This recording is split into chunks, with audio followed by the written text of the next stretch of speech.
Good evening, everyone. Thank you so much for coming to this presentation.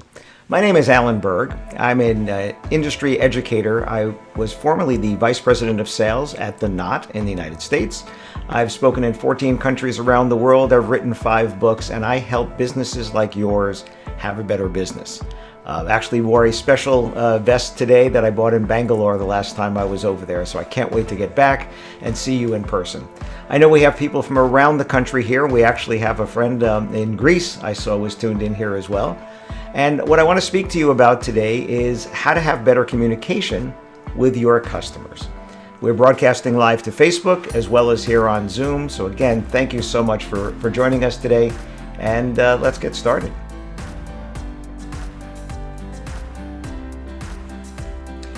There are 4 steps to getting more sales. Doesn't matter what your business is. You could be a venue, photographer, caterer, you could do mehndi, you could do clothing, you could do jewelry, you could do videography, flowers, design, doesn't matter. The 4 steps are: first you get someone's attention, then they make an inquiry, then you get to have a conversation, and then you get to make the sale. Oh, and before I forget, there is a chat feature. If you have a question, you can type it into the chat anytime. I won't be looking at them until the end, but please feel free to type your question into the chat at any time, and this way you don't forget it. If I don't get to it during the presentation, I can get to it then at the end. So a lot of people say to me, why won't they call me? Why won't they just ring me up? If they would just ring me up, I could speak to them right now, tell them about all I could do for them. It would be so much easier if they would do that. As a matter of fact, that's actually the title of one of my books. It's called Why Don't They Call Me? And I almost made it the shortest book ever.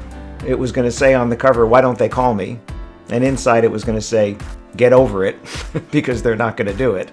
And we have to learn how to communicate with them. See, some of us are digital immigrants. I'm a digital immigrant, which just means that there wasn't a lot of this technology when I started in this industry. I had a cell phone, but it was so expensive I didn't want to use it. I had a computer, but it wasn't anywhere near as fast as this. But all this video equipment here, didn't have this technology. Now, a digital immigrant doesn't mean I don't like technology. It just means it wasn't here. I mean, I have my Apple Watch and I have my iPhone 11 Pro and I'm on a fancy MacBook with all this stuff. I love technology. It just wasn't here before. So as we move along, we have to learn to adapt to our customers. Millennials are our current customers. Gen Z are the customers that are coming up, and we have to learn how to adapt to the way they want to communicate. When I started in the industry, I would drive around knocking on doors trying to sell ads in our wedding magazines. And then when I was publishing wedding magazines, we went more to, phone and that. And then eventually it was email, and now we're doing Zoom and things like that. So we're just adapting to technology, but the basics are still the same. If you look at Google Analytics, and you should have this on your websites, it's a free service, take a look at the time of the day and the day of the week that people are coming and looking at your sites. This is one of my clients. I looked, so over the last 12 months, 9 months, and 30 days. And I was looking at that because I didn't know if with COVID, with people working from home, if it was going to change it. And for this client, hasn't really changed that much. If you look at it, the busy times are during the week, during the day. And during the week, during the day, where are they? They're planning their weddings from work. That's where they are. So if they're planning their wedding from work, they don't want to call you. They probably can't call you. The boss doesn't want them calling you on the work hours, but they can sneak onto WeddingWire. They can sneak onto your website. They can take a look and do some things without necessarily getting caught there. So they're planning their wedding from work. They want to communicate with you. They're more likely going to reach out digitally. And digital communication is going to be through your storefront on WeddingWire, or through your website, or through email. They're going to communicate. So what I want to do is show you how to get more of those people that reach out to you that way, how to get them to respond back to you. Because they're starting a conversation. The conversation got started when you got that inquiry. That's when the conversation got started. You're not trying to start one. You're trying to continue the conversation that they've already started for you. So I want you to all think about this. By the time you get to have a conversation, when I say the word conversation in this context, it's going to be probably through your fingertips. It's going to be through email. It's going to be through your storefront messaging on WeddingWire. They might be WhatsApping you or texting you or something, but they're sending you a message. by the time you get that, what has already happened? They're going through a journey of their process of planning their wedding. And these days, the first thing they're going to do is go online and start looking for wedding things. They don't know how to do what they've never done before. And because it's the first time they're doing it, for most of them, some of them may be doing it for the second time, but for the vast majority, it's the first time they're doing this. They don't know how to do it. See, it's called framing. Framing is when we use prior experience to frame this purchase decision. So let's say you're a photographer and you need a new lens or a new camera. You've bought them before. You know why you need a new one. Is it because something broke and you need to replace it? Is it because you want to upgrade? You know what you need and you know how to shop. And price is important, but it's not important until your must-haves are checked off on your list. Well, now put yourself in the shoes of someone who's getting married. They're hiring a photographer, or they're hiring a band or a DJ, or they're hiring a Mendy artist, or they're hiring someone to do catering for their wedding, or flowers, or design, or anything. They've never done it before. They don't have any prior experience to use to do that. So they go online and they start searching, and they start searching, and they start searching. And by the time they reach out to you, they've eliminated most of your competitors. If you think about all of the possibilities, think about it. If you're a band, how many other bands could they possibly hire? Dozens? Hundreds? Right? So many other possibilities. But how many are actually going to get this inquiry from this same couple for this same wedding? Not that many. By the time they reach out, they're eliminating them through their filtering process. So if they go on WeddingWire, they can filter by the geographic area. They can filter by certain styles, depending upon what category. There are different filtering tools there. And by the time you get that inquiry, most of your competitors have never made it to this point. Now, some of them was a self-inflicted wound there. They've chosen not to be on that platform. If somebody chose not to be on WeddingWire India and a couple comes in and they're in Mumbai and they're looking for what you do, they're looking for a caterer in Mumbai, and you chose not to be there, well, that's self-inflicted. You've chosen not to be a choice. Because a site like WeddingWire is like a menu. And when the couple opens the menu, they're going to choose from what's on there. And if you chose not to be there, then you said, I don't want to be a choice. So putting yourself on the menu and then saying, well, I want to be the thing that they look at first. I want to be today's special item. Well, that's putting yourself up at the top. So you made it this far and you've gotten that inquiry. Most of your competitors didn't get that inquiry.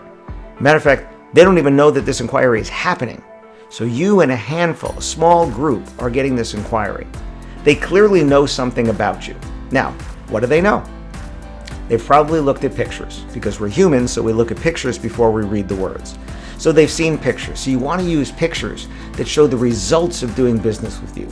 Don't show me food if you're a caterer. Show me people eating food. Don't show me your band if you're a band. Show me people dancing. Or if you're a DJ, show me people dancing. Right? Don't show me your staff.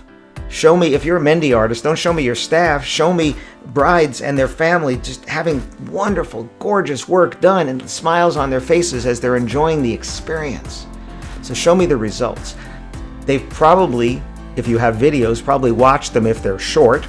Although, interesting fact, 80% of Facebook videos are watched with the sound off.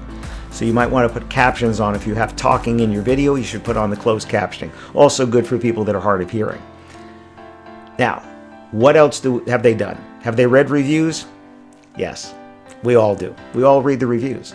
So they've seen your pictures, they might have watched your videos, they've almost definitely read your reviews, and they like what they've seen about you.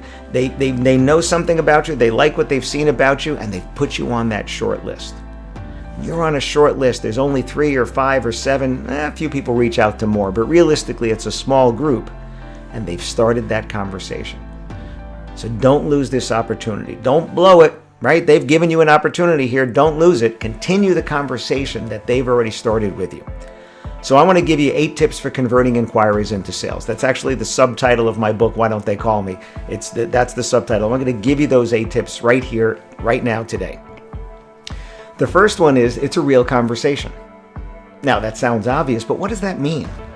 A real conversation is the things you would say to someone in person that you might not write to them normally in an email or in a WhatsApp message or through messaging on WeddingWire. You might not have done that.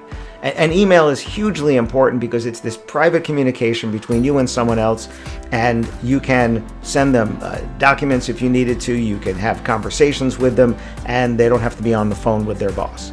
If they message you through WeddingWire, you want to message them back. Again, it's a digital communication. But a real conversation, what that means is if someone says the date that they're getting married, and you're thinking, oh, that's a beautiful time of the year at that venue, the gardens are just in bloom. Say that. Say, so glad that you're choosing that time at that venue. The gardens are in bloom. Your photos are going to look gorgeous. You don't want to sound like everyone else. You don't. You want to sound different. Here in the States, one of my clients secret shopped all their competitors. And what that means is they just made inquiries as if they were a bride or a groom. 85% of them started their message back with, "Congratulations on your recent engagement," which sounds very polite the first time you see it. And then the second, and the third, and the fourth, and the fifth, now you all just look exactly the same. You have a monopoly on only one thing, being you, your voice. That's the only thing you have a monopoly on. So you want to sound like you. You want to sound like you would sound on the phone or in person, and write the things that you normally wouldn't write, but you would say, and let your voice come through. Just like in the movies, when someone's reading a letter that someone wrote, they hear the voice of the person who wrote that letter saying it. That's how I want your emails to sound. That's how I want your messages to sound. Number 2 sounds obvious as well, but reply as quickly as you can. A WeddingWire survey here in the States said that their couples said 50% of the time they were choosing the first supplier who reached out. 50% of the time. So time does matter. Being first does matter when you can. And I say when you can because there are times you can't. I would hope that right now none of you are checking your email. So maybe in 40 minutes or so you'll check your email, and that'll be as quickly as you can, and it's fine. But here's why it's important. Let's say it is 10 o'clock in the morning and someone's sitting at work and the boss isn't in the room right now, so they decide to sneak and send you a message, right? They're on WeddingWire, they sent you a message, or they're on your website and they sent you an email. If you get back to them very quickly, they are still in shopping mode. They're still thinking about their wedding.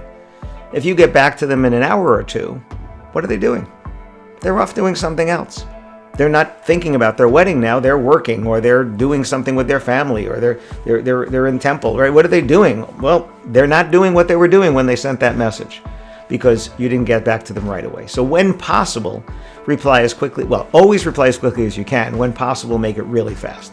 Harvard Business Review said this: companies that try to contact potential customers within an hour of receiving queries are nearly 7 times as likely to have a meaningful conversation with key decision makers as firms that try to contact prospects even an hour later. Yet only 37% of companies respond to queries within an hour. So this is just a general thing for businesses. It's very important no matter what you do. So whether you just do weddings or you also do other types of work, get back to them as quickly as you can. Being the first does give you an edge. Number 3 is to mirror their tone, and that's the formality of what they write. So I had an email I got yesterday, and it said, "Dear Alan," and it went in very much like a formal letter.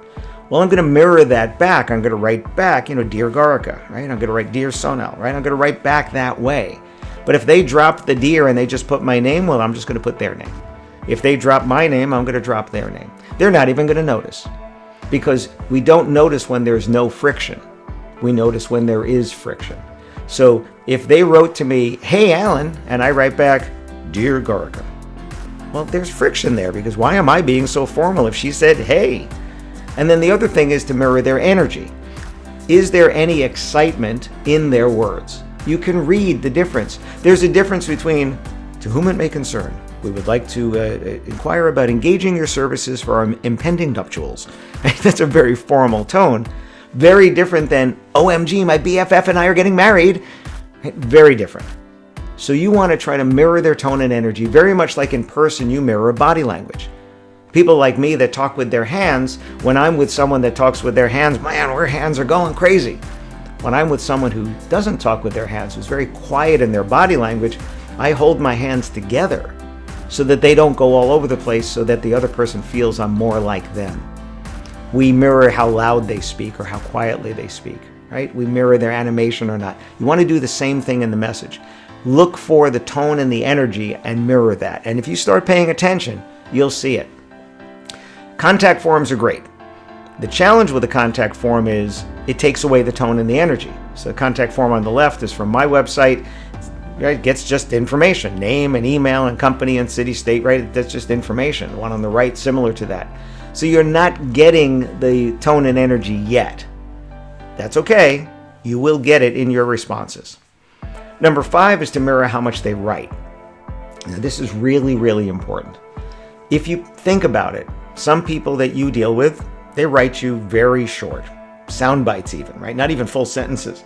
Words, right? Phrases, words and phrases, that's it. If you write that person back a very long response, there's a good chance they're not going to read it. Certainly not now, but maybe not ever. And I think we've all been there where we get our phone and we look at a message and we start scrolling how long it is and like, whoa, that's really long. Maybe I'll get to that later. Have you ever done that? I'm sure you have. So will your customers. So until you know if they're the type of person that will write long, because if they write you long, they will read long. But if they write you short, they're telling you, I don't want to read your long message. So the first time you respond to someone, fit it on one screen of a smartphone. Do you know what fits on one screen of a smartphone? Not that much. See, program, one line, that one line on my desktop is about 4 or 5 lines on my phone. So what you want to start doing is BCCing yourself, blind copying yourself on the emails you're sending to customers to get a feel for how much fits on a screen. So if you're writing on a laptop or if you're writing on a desktop and now you know, okay, that's about what will fit on a screen instead of filling the screen on your desktop and then it's 3-4 screens on a mobile. So start paying attention to that, because if it fits on one screen, they can read the whole message without scrolling. And that's what your goal is, until or unless they write you back long. If they write you back long, you can write them. I'm not saying you have to write them back long. You can write them back longer. Number 6 is a basic rule of sales. This is a mistake that salespeople make all the time. They answer questions the customer hasn't asked, or they tell the customer things that they might have already seen. For instance, if on your storefront on WeddingWire or if on your website there's information about your business and someone inquires and you just repeat that information that's there. Now, I don't know if they read it, but they might have, so it's there. And it shows that you're not paying attention. You're not paying attention to them if you're not wanting to know what they need to know. See, we all have the curse of knowledge. You know too much about your business. You know everything about your business. They don't need to know all of that. What they need to know is the results of choosing you. Let me say that again. They need to know the results of choosing you, not how you're going to get there. Right? They don't care how you get there. I was doing a presentation the other day, and there were some photographers and other businesses, and I asked the photographers, so what kind of cameras do you use? Right? Nikon, Canon, Sony, right? And people all over the place. And I said, nobody cares, do they? And they all started laughing. Because it's true. I don't care what kind of camera and lens you're using. I don't care what kind of memory card you have. What I care is how I feel about those photos when I look at them. That's the results of choosing you. Right? The means to an end, how you cook the food or where you get your supplies or how they sewed those clothing, it doesn't matter to me. What matters is, what am I looking for in terms of the results? And that's what you want to be talking about. And too often I see people just dumping information on people that they don't need to know. But here is your best tip. If for whatever reason you have to tune out after this, don't tune out until this tip here. If you're not getting people responding to some of your messages now, it's likely because you're not asking them one question at the end. One question, not multiple, and at the end. See, if you ask a question in the beginning or the middle of your message, they're not going to pay attention to it. Because we don't read, we scan. It's unfortunate, but it's true. We scan through things before we actually read them. So if you put the question in the beginning and then keep writing, that would be the equivalent of me asking you a question and then keep talking. Well, if I asked you a question, don't I want you to answer? Sure. So I don't talk anymore. That's why you need to ask them one question at the end.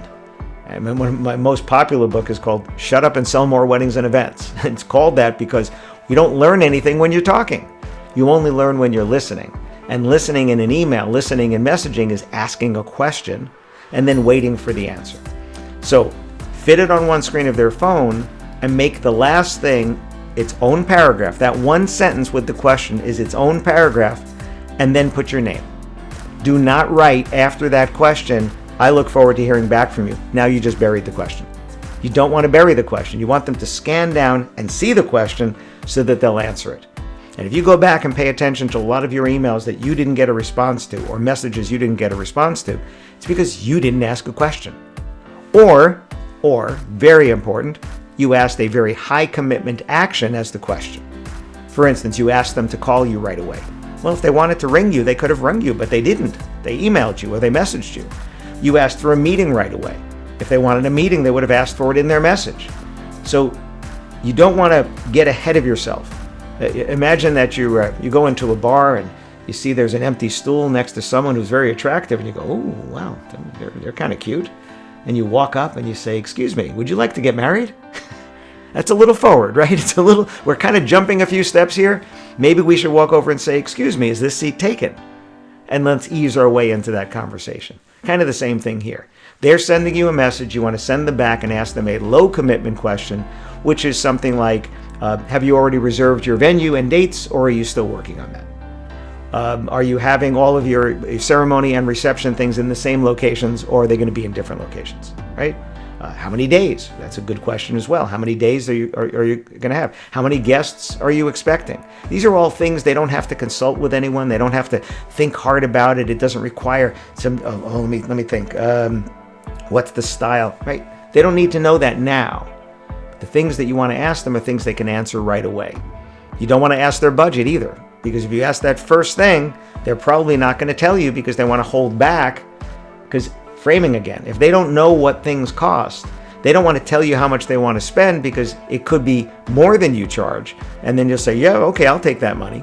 So as consumers, think about yourself as a consumer. You want to know what it costs first and then decide whether it fits in your budget.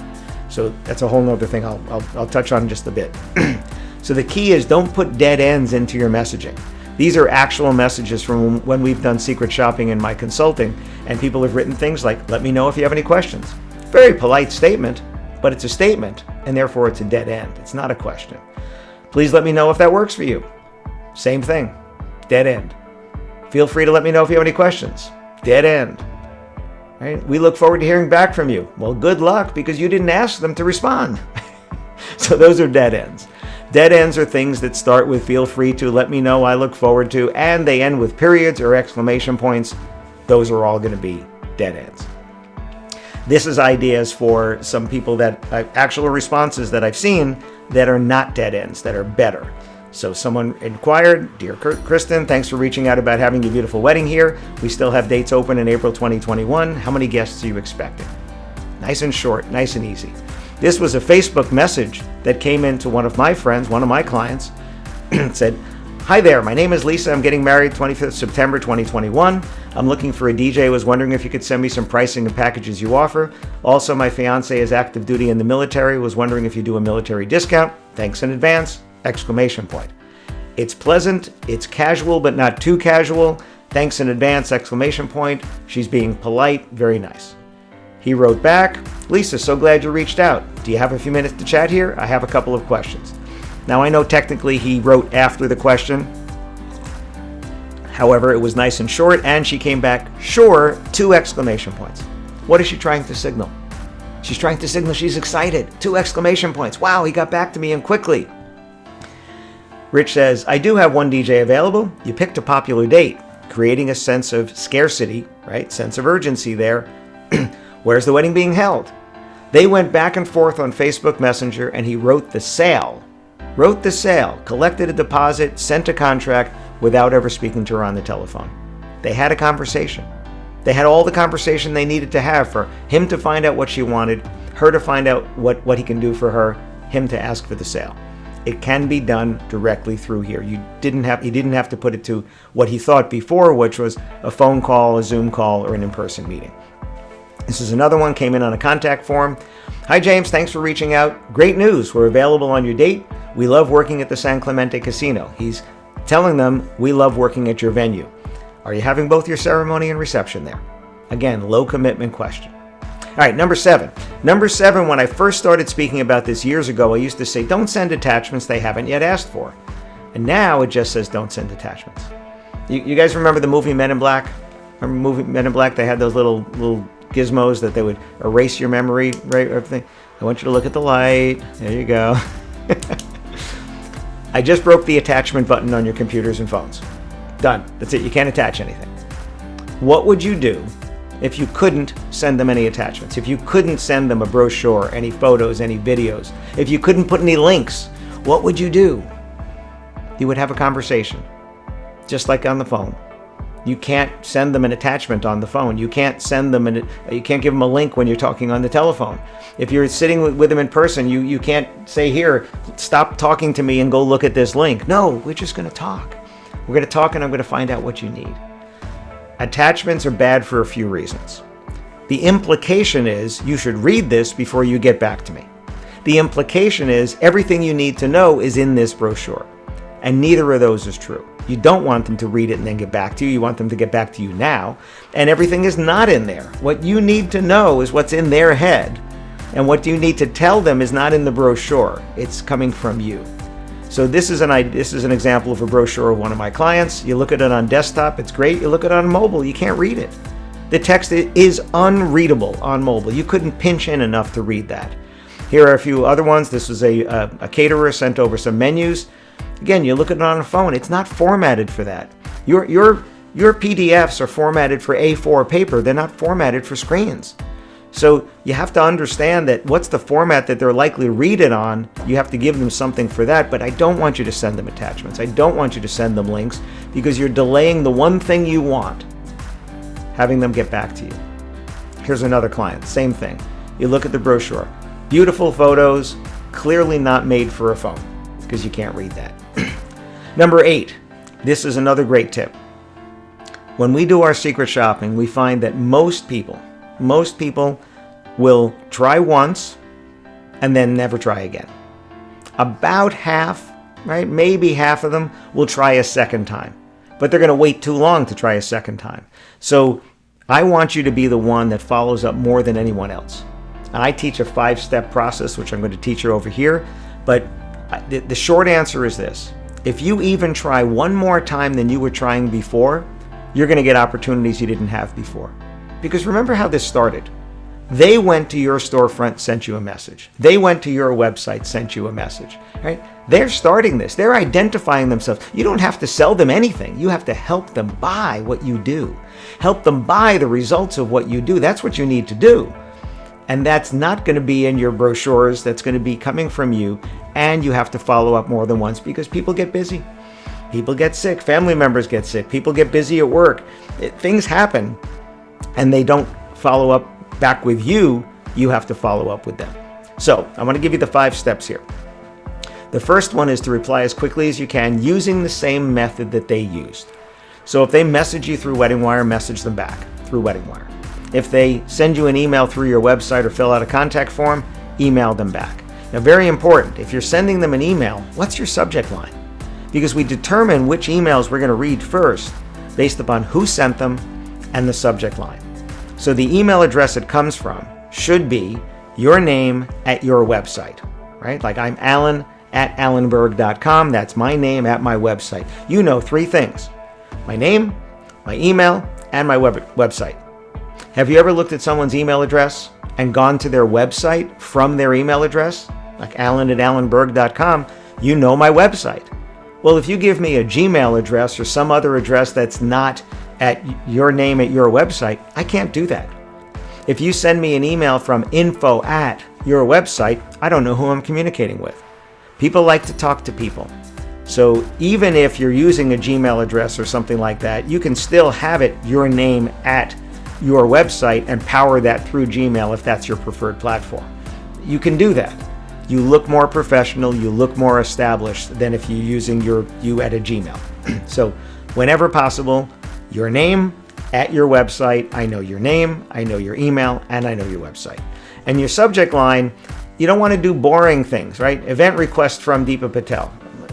It's boring. Even though it has their name in it, that's good, but your upcoming wedding, catering, new submission from contact us. These are real subject lines we've seen in our secret shopping. Come tour with us? Better. Your wedding date there, my DJ services for Radhika's wedding? Better, but I think we can do better than that. These are some that were better. Pia, will your wedding dance floor be packed? Your Oak Haven wedding begins here. Wedding's done right, Sterling Estate. Let's start planning your wedding. Say I do with our newly renovated venue. And probably my favorite one is a company out of San Francisco, California. They have very large boats that they do sightseeing tours, and they also do weddings and dinner cruises and things on them. If you make an inquiry about having your wedding on one of their boats, what you get back is, oh ship, you're getting married. It's fun. People are going to look at it, probably have to look at it twice, look at it, and then they're going to want to know what's inside that. So subject line does matter. All right, so you replied, and let's say you don't hear back. The next day, not the next week, the next day, I want you to try again. I want you to put yourself back at the top of their inbox, look at the time of day that they messaged you, and try to message them around that time of day, because we know it was good for them yesterday, so maybe it's good for them today again. Message them again, and it's very simply the same message from the day before, but you're going to preface it with, hi Priya, just wanted to make sure you saw my message from yesterday. So excited to find out more about your wedding. And then whatever the message was from the day before with that one question. Still short, still fits on one screen, same subject line is fine. Let's say you still don't hear back. If you still don't hear back, try a different method. If you're sending them messages through WeddingWire, or if you're emailing them and you're not hearing back, especially if you're emailing, because spam filters being what they are, they may not be making it through. And if you keep emailing and spam filters are not making it through to them, they're never going to get your message. So at this point, you can try ringing them up or maybe sending them a WhatsApp message. And it's, again, just to alert them to the fact that you've been responding and that probably it's not been getting through. So if you were going to send them a WhatsApp message or text them or call them, it would be, hi, my name is Alan. I'm calling from Alan's Photography. I got your inquiry. I sent you a couple of messages. I'm pretty sure the spam filters are probably blocking them and maybe you haven't seen them yet. So I just wanted to make sure you knew that I would love to capture your beautiful wedding images and have you and your family be able to enjoy them for years to come. And then if it's a phone message, you can call me, ring me back, WhatsApp, whatever you want to give them the option. And my number is, and then slow down. I don't know why people speed up when they leave their numbers. And my number is 732-422-6362. You ever have that? Somebody leaves their phone number very fast. So I pretend like I'm writing, and that slows me down. If it's a WhatsApp message, again, tell them who you are, because otherwise they'll just get a phone number. They won't know who it is. They may not accept the message. So do something else. You have to try a different method. Now, if they have been seeing your messages and just have been busy, you might get them coming back and saying, oh, hey, sorry, I saw your message. I'm just busy right now. So many times I see brides and grooms apologizing to wedding professionals of not getting back to them at a certain point, but you have to keep following up at a certain point because they say, they want to know, I've seen your messages. I just can't deal with that right now. Something came up, I can't deal with it. Okay. So let's say you've tried 3 different times. 2 different methods, 3 different times, you still haven't heard back. A couple of days later, couple of days, not a couple of weeks, a couple of days later, send them one line. Are you still looking for a venue, caterer, photographer, DJ, whatever it is? Are you still looking for whatever it is for your wedding? Same thing works, by the way, if it's other types of events. If you're doing corporate work or whatever, are you still looking for a photographer to do headshots for your company? Same thing, right? So one line. You're just trying to get them to reply. See, there are 3 possible responses when someone makes an inquiry. Yes, no, or nothing. Nothing, which we call ghosting. And getting ghosted is the worst possible of those 3. Because a yes is a yes. A no is a no, but maybe you have something else to offer them. Maybe there's other services you offer in and around the wedding that you could still do. So as a caterer, could you do other catering for them that's not just the wedding? As a florist, as a designer, is there anything else you can do for them? If you don't, this is a phrase I give to my clients all the time. If you don't ask, the answer is always no.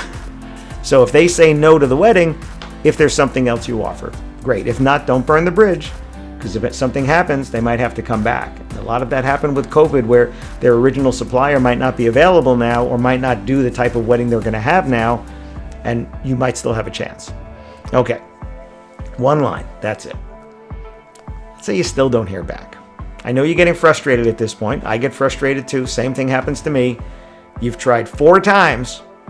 They still haven't responded. And I can tell you right now, if you've tried 4 times, you've already tried more times than most of your clients, your competitors, I should say, most of your competitors. But that's not enough. We're not done.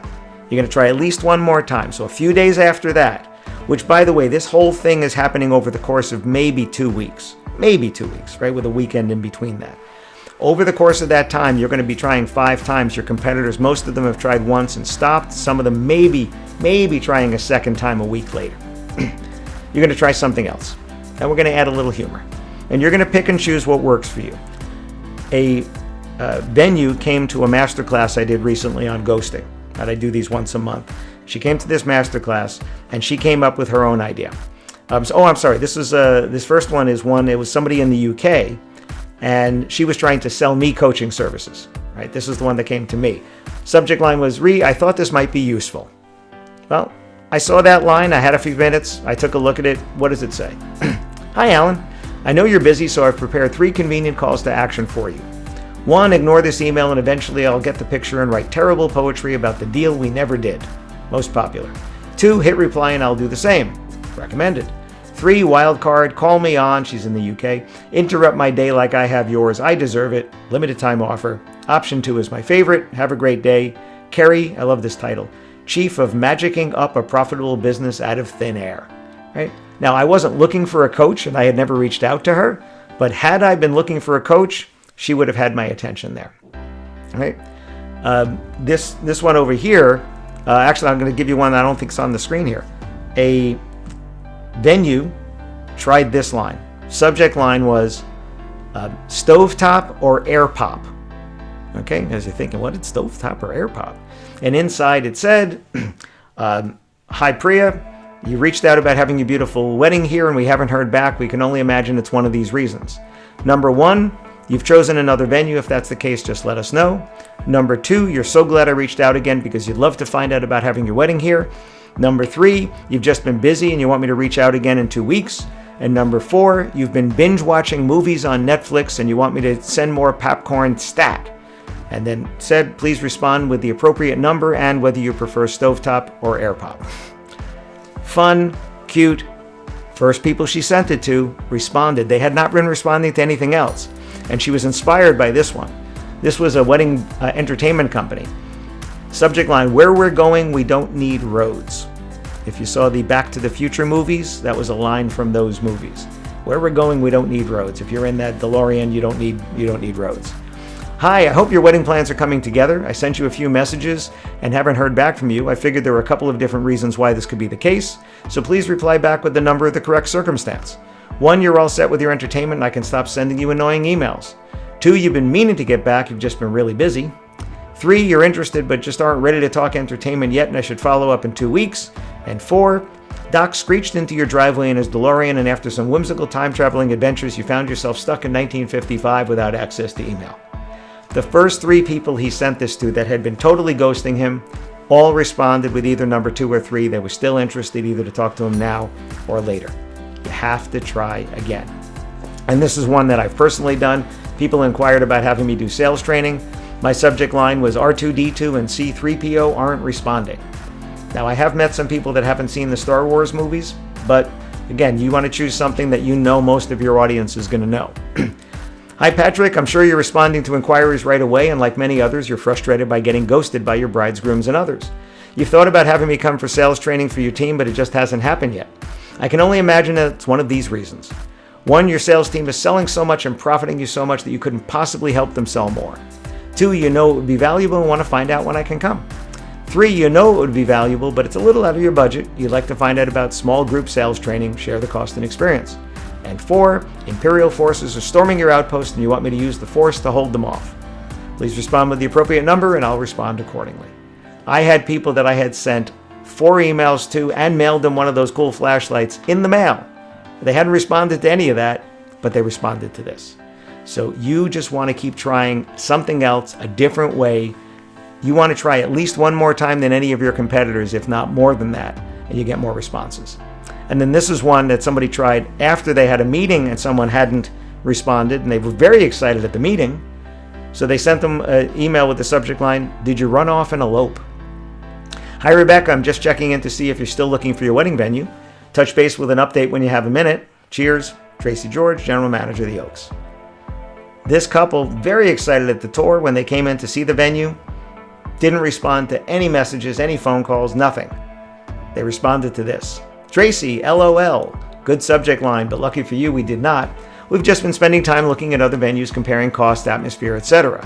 And then she goes on to say that the Oaks is their #1 venue. She goes on to say that it's their dream wedding, but it's a little out of their budget. Maybe if they lower the count, if they go to a different day of the week, we're ready to book now. Look at all these buying signals. Look how excited they are. If you can possibly work together, thanks again for your time and help. So if they had not sent them that message, they would have not gotten this response there. So these were the tips. You want to be conversational, you want to respond quickly, you want to mirror their tone and energy, mirror how much they write, fit it on one screen of their phone, don't answer questions they haven't yet asked, don't send attachments, don't put links in, continue the conversation, and then when you get to the question, you're pretty much done there. I want to just touch on this and then get to your questions. There are 4 ways that you can talk about price, because I know that they very often come to you and say, "Hey, how much do you charge?" And this is a whole nother presentation in itself, but I think it's important here that I just touch on this for you. If you're at the point that you have all the details and you can tell them how much it costs, tell them and then ask for the sale. Never say, "This is how much it costs." Say, "This is how much it costs. Would you like me to get that reserved for you? This is how much it costs. Would you like me to write that up?" Right? Always ask for the sale once you get to the exact price. If you don't want to tell them yet, you would do something like this. "Thanks for reaching out about having us bring exciting music to your wedding and packing your dance floor and having your guests say it was the best time they've ever had. I don't have enough details to give you an exact price yet, but what I can, and I want to make sure I don't leave out anything that's important to you. And I certainly don't want you to pay for anything you don't need. So let me get a few details right. Be happy to ask you a question." So you want to make sure that they are keeping the conversation going, but you're not giving them a price yet. So you're saying to them, "I want to make sure that I don't leave out anything that's important to you, and I certainly don't want you to pay for anything you don't need." Starting price is my least favorite way, and I would hope that you would not use a starting price, because when you use a starting price, you're saying, "This is the cheapest thing that I have." That's what you're saying.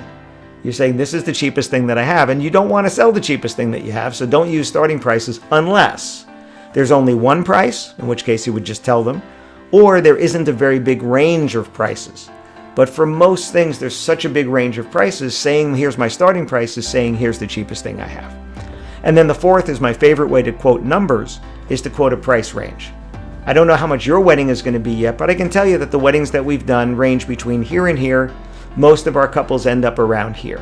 And that would be a way to do that range and give them that framing that they need. Not what does it cost for anybody to do this, but what would it cost for us to do this as a range within there.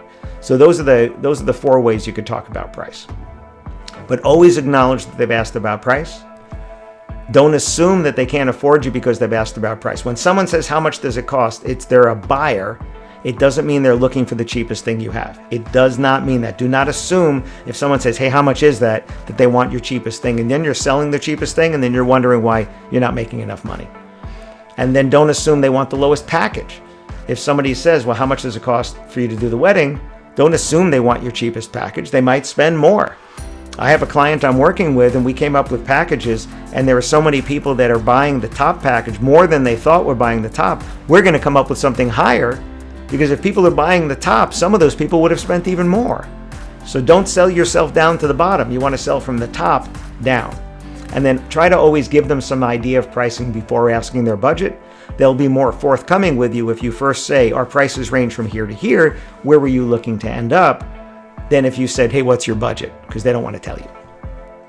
And please don't lead with your lowest price. Please just try not to do that starting price. I want you to do from the top down, because you can take things away and make it come down to a point that's not the bottom, instead of selling them your cheapest thing and then trying to get them to spend more. And don't be afraid to talk about price. You're communicating with buyers. Buyers are people who ask about price. And people who ask for a lower price are even stronger buyers, because who asks for a discount on something they don't want? They ask for the discount because they want it. First, they have to want it, then they ask for the discount, and that shows you that they're interested. So continue the conversation they've started using the method that they've chosen first, and then if you want to, after a few back and forths, ask for the call or the meeting, you can do that. Okay, so let's try to get to your questions here. If you do have a question, please go to the chat and put your question in the chat. Let's see. Okay, Anam is asking here. Seeing how much people have been moving conversations to WhatsApp rather than email, how do you think that adds positively or negatively in a possible lead conversion? Well, I wouldn't try to change the method if the conversation is going well. So if it's through WeddingWire's messaging, it's going well, leave it there. If it's through WhatsApp and it's going well, leave it there. So generally, use the method that they're choosing. So if you've given them the option through your website to send you a WhatsApp message and they send you a WhatsApp message, send them a WhatsApp message back.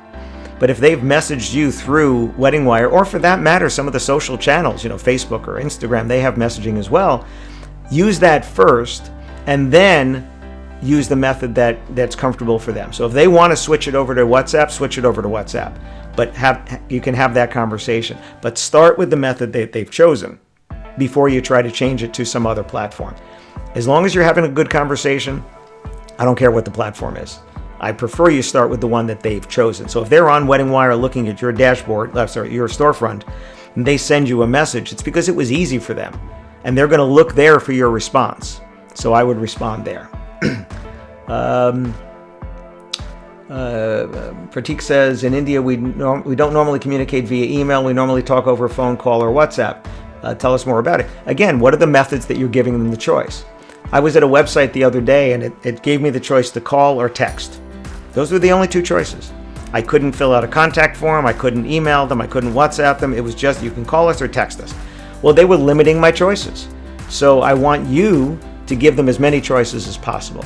So for me, and I have customers all over the world, you go to my website, you can ring me up, you can text me, you can email me, and you can fill out my contact form.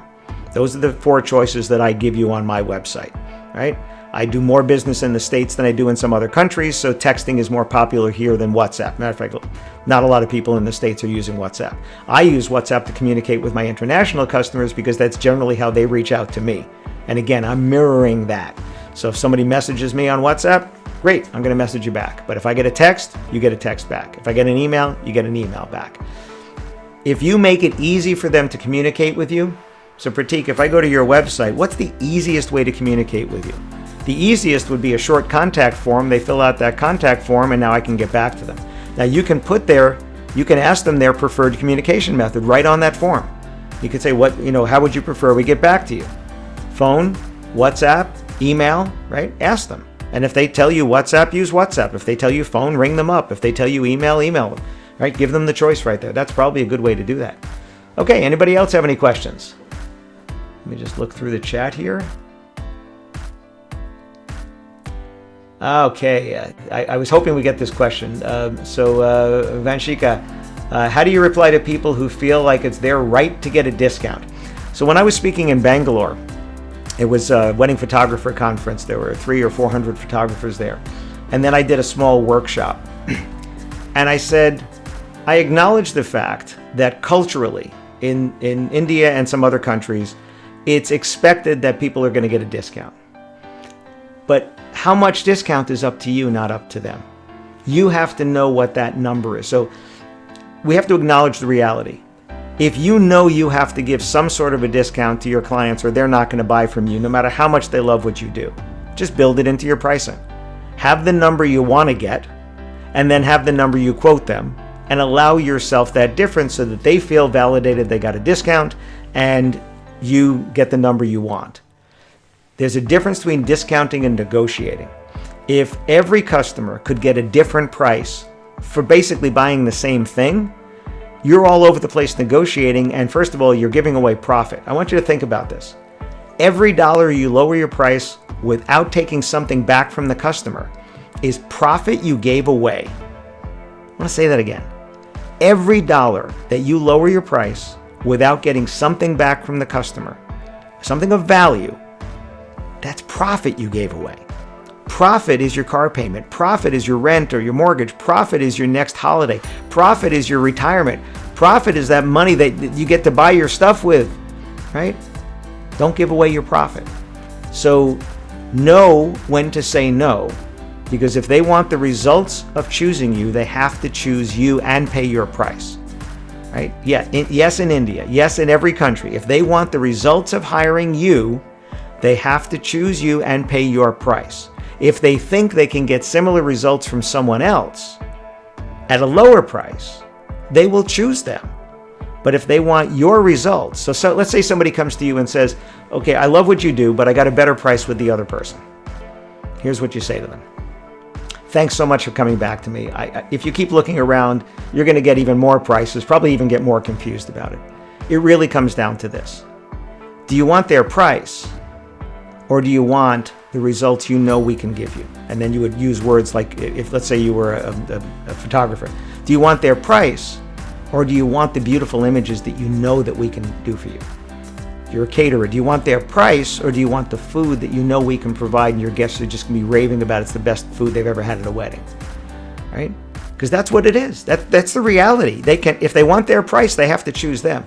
Or another way, if you want to be a little bit more assertive, you could say, you know what, there's companies that charge less than us. And if they could provide you with the results that we can, I'm sure they would charge the same as we do, maybe even more. But maybe they're not there yet. Maybe they can't do that. If they could, they would charge what we do. Would you like me to get your wedding reserved now? Ask for the sale. Them asking for a discount is a buying signal.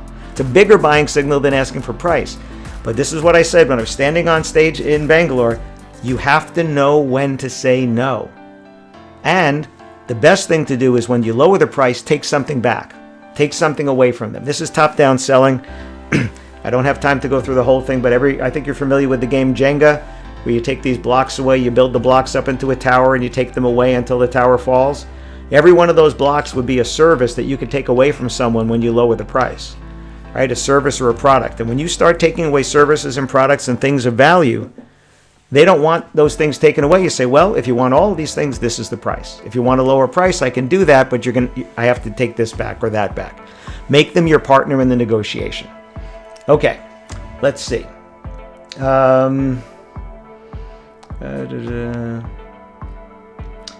right, so Aishwarya, once I tell them the rate, they say, okay. After I reach back, they tell me they're still thinking. The third time they tell me they booked someone. How do I deal with that? That's another one of my signs here. Ambiguous next steps bring ambiguous results. You didn't you didn't set with them the next step. So you gave them a rate and they said, okay. And you should be asking for the sale. And if they say, well, we're still thinking about it, you say, okay, that rate is good for the next 2 days. Right? That's what you need to tell them. That rate is good for the next 2 days. After that time, I'll have to figure your rates again. When are you looking to make a final decision? Ask a question, right? Or if they say, well, we want to think about it, say, okay, let's set up another phone call. Or if they came in for a meeting, let's set up another meeting. So do you want to come back in? What is today? Today is Thursday. Did you want to come in on Saturday? Did you want to come in on Monday? Let's set up the next meeting for you. We can go through this with you.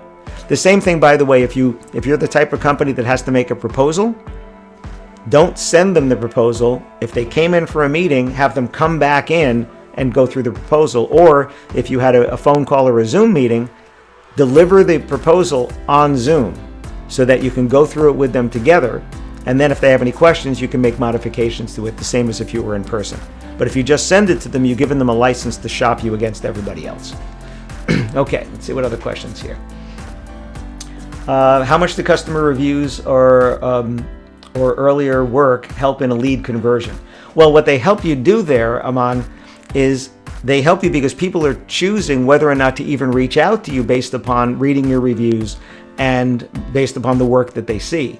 But the work that they see, in so many cases, they can't tell one from another. Right? If you show me, a caterer shows me food, another caterer shows me food, it all looks pretty pictures of food. How do I tell the difference? The reviews is how they tell the difference. There's 4 things that matter when it comes to reviews, by the way. The first thing is the number of reviews. WeddingWire says that once you get into double digits, it makes a big difference from single digits. And even though you can get more than that, I actually have some friends here and some clients in the States that have over 1,000, even over 2,000 reviews, right? That's great. But once you get into a certain number, the increment of it doesn't make as much of a difference. But 12 is way better than 4. So you want to get yourself into double digits, certainly, and then build from there. The second thing that matters, obviously, is the score. What is the rating? Is it stars or is it numbers? Because different sites do different things. But, if it's 5-star rating, great, right? 4.9, great. 4.8, great. That's great. So the rating obviously matters. The third thing that matters is the recency. Right? Not what have you done 3 years ago, what have you done lately? That's what people care about. So you need to keep getting recent ones, which also help with your awards and things like that. Excuse me. So that also helps. But people want to see what you've done lately. So you want to get recent reviews. And then the fourth thing that matters is if you're allowed to respond to reviews on the platform, respond to the reviews because it lets you show your personality, and that can make a big difference if someone's choosing you versus someone else, because now they can see how well you respond to the reviews. Not just the same canned answer, well, thanks so much for your review, we enjoyed doing your wedding. Respond personally, mention a name, mention a venue, mention something else that they wrote about so that everybody knows it's not just that same copy-pasted review there. Okay. How do you identify if the customer is concerned about quality or a budget? Well, Pallavi, they're concerned about both, but budget won't matter if they don't feel they're going to get the results that they want. See, every one of us has spent more money on something than we originally planned because we found that we couldn't get the results we wanted at the price we wanted to spend, so we ended up having to increase our budgets. So you want to push the fact of quality, but you also want to push the fact of the value, because it's value, it's not price. Value is different than price. Value is, we look at how much something costs, we look at the results we're going to get, and we either feel we're going to get our value for it or not. And if they don't feel they're going to get the value, they'll go with somebody else. They might even spend more money with someone else to get that value.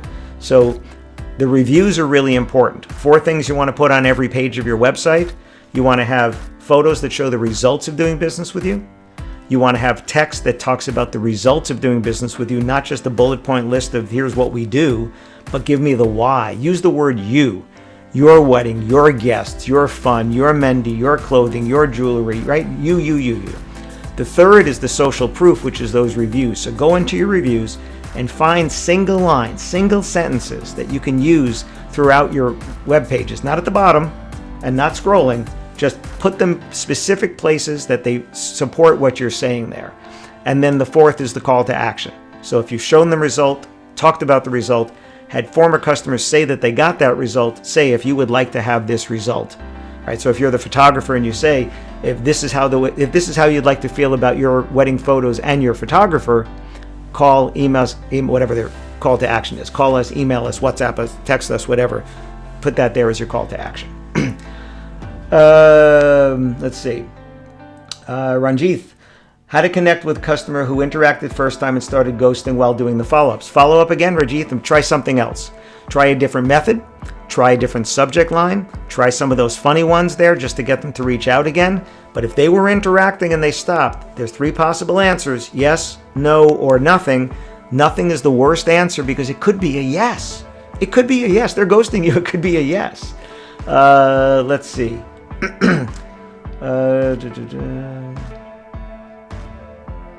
Many clients go rigid with talking how to deal with them. If you're negotiating with someone and they get to the point where they don't want to pay your price, you have to understand in your business that you only have to fill your calendar. You just have to fill your calendar, not everybody's calendar. There are so many weddings that happen. I think, what's the number? 60,000, 65,000? I'm sorry, 65,000. There are, 15 million weddings a year in India? I think that was the number, 12 to 15 million, something in a normal year. Obviously, these are not normal times, but in a normal year. You only need your, handfuls, dozens, hundreds, depending upon your company, out of millions? Don't worry about those people. Make sure you're attracting the right customers who will respect the results that you provide and be willing to pay your price. If there's a disconnect that your customers never want to pay your price, maybe your prices are wrong, or maybe it's the wrong customer, or maybe the services are wrong, right? Or maybe you just have to refigure your prices. And again, is it the fact that people have to come down, right? You always have to lower your price to get the sale. Again, I understand that. But there has to be a floor. There has to be a point where you say no. And if they want it, take it away from them, right? And say, if that's the most that you want to spend, and these are the services that you want, I'm not going to be the right company for you. And tell them this is why. If price is the most important factor when choosing your fill in the blank, your florist, your Mendy artist, whatever, I'm not going to be the right choice. Customers like you don't choose me because we're the lowest price. They choose me because they say things like this afterwards, and go back to the reviews, and not paragraphs, single sentences. Matter of fact, I have this on my website on a few pages, and I have clients that do the same thing. Why do couples like you choose me for your fill in the blank? And then it's just testimonials, just single line testimonials. That's the results of doing business with you. But if you have a customer that is just rigid and they will not go above a certain number, and you don't want to come down to that number, you have to walk away. Because you can't do business like that. You can't be giving away. It's not your job to meet their price. It's their job to want the results you provide, you to give them a fair price for that, and them to say yes, even if you had to come down from the initial price. But you have to learn to walk away. Otherwise, you're giving away your profit. And I don't want to feed your ego. I want to feed your family. So let's make sure you're making profit there. Oh, and thank you. And now I'm more than 12 million weddings. Okay. I am out of questions in the chat unless somebody else has one here. And if you do think of something and you want to reach out to me directly, there's my information. But does anybody else have a question here? What's the best platform to ask for their reviews? If you didn't have a very smooth experience, should you ask them for their reviews? Well, no. If you didn't have a smooth experience, you try to make them happy. But the best platform would be the platform that they're using. So if they used WeddingWire to find you, then WeddingWire is the platform. That's the way to do it. See, the thing with any media site, right? WeddingWire's job is to get an audience. And then it's up to you to say, I want that audience, so I'm going to put me in front of that audience. Whereas other sites, Facebook and other sites, they have a lot of people, but they're not necessarily looking for you on those sites. So you want to ask your clients. This would be my best answer, Pratik, would be to ask your clients, what are they using to read reviews? And if they're using WeddingWire, you want them to post it there. If they're using Google, you want it to post it there. So just ask your couples. As a matter of fact, every one of you should make this part of your onboarding. When you sign someone up, when you write the contract, have some place where you can notate where were they looking, right? Where were they reading reviews? Because they're more likely to post one the places they were reading them. And if they say WeddingWire, then you're going to ask them after their wedding to post on WeddingWire. If they say it was Google, you're going to ask them to post over there. So that would be my best answer for that. And when it comes to reviews, it's kind of the same thing. Because WeddingWire said that 1 out of 5 people post a review if you ask them once. 1 out of 3 if you ask them more than once. I have some clients that are going even beyond that, and what they're doing is they're sending, after the wedding, a personalized gift, not with their company information on it, but a personalized gift for the couple, something they had made for them by a local artisan or something, and then sending it out with a note. It was so fun to work with you on your wedding. Thank you so much for choosing us. We would love if you could help other couples see what we could do for them, and then they're giving them a link, that easy link. Like I have reviewalanberg.com. If you wanted to review my speech today, you could go to reviewalanberg.com. Feel free to write that down. You can go and do that, and it's easy, right? You don't have to know where that redirects to. Okay. What do you say to people who say, hey, that's too expensive? So they're basically questioning why you're charging quality you're providing. So say to them, listen, this is what weddings are. Weddings are for people, we all hope it's a once-in-a-lifetime experience. So we want to celebrate with friends and family. It's unlike any other type of an event. And for the particular services you're looking for, the particular results that you're looking for, these prices are very fair because we need to have better quality equipment, better quality supplies, and train and pay our people better. And that's why we charge what we do. And if they still say, well, it's too much, you say, well, listen, what if we took away, and this is where you remember my Jenga, take away some things, I could get you a lower price if we don't do this part. And if they say, no, I want all those parts, you say, well, if you want all those parts, this is what this costs. You can't walk into the Mercedes-Benz dealership and say, I want to pay the same as I do for a Tata, right? You can't, right? Well, you can, but they're not going to do it. So if you want a Mercedes, you have to pay for a Mercedes. So your job is not to meet their price point. Your job is to say, if you want our results, you pay our price point. And again, sometimes we're not the right fit. But if they say, well, I can get a lower price with the other one, yes, you can. And if you keep looking, you'll find lower prices. If you want their results, then please hire them.